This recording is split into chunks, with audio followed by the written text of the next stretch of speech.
Imagine being in this location more than 100 years ago, when a bike-riding Adventist literature evangelist comes on the scene. He has no idea that someday his visit to this small town would affect thousands of lives and reach around the world.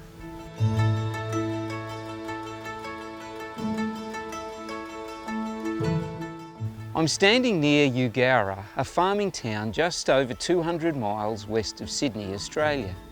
In the 1890s, a literature evangelist by the name of Philip Reiki pedalled his bicycle down this road.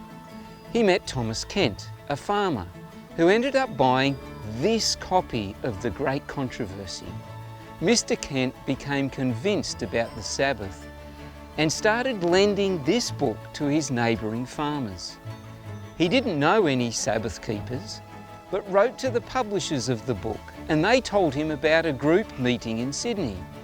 He went to visit and was baptised in the Ashfield Seventh-day Adventist Church in 1898.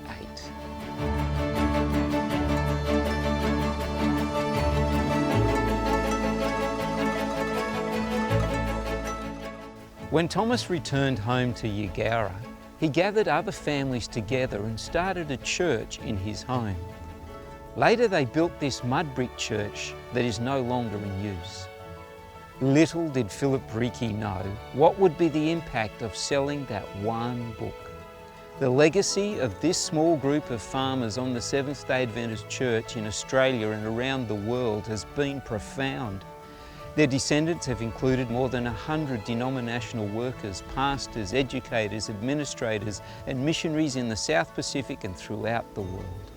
Churches have been planted and thousands have come into the church through their ministry.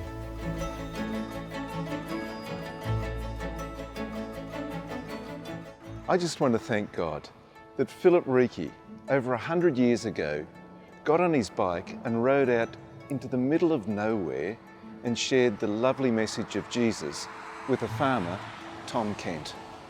You see, that farmer was my grandfather's grandfather. And so there's a small group of us. We're going to ride our bikes from Washington, DC to St. Louis in tribute to Philip Reiki and his lovely ministry, and we're going to be sharing Adventist literature along the way. I put in months and years of hard labour with great controversy, and I knew I was sowing seed that would one day bear fruit. Our rejoicing now will not compare with the joy we shall feel when we meet in the kingdom of God those for whom we laboured.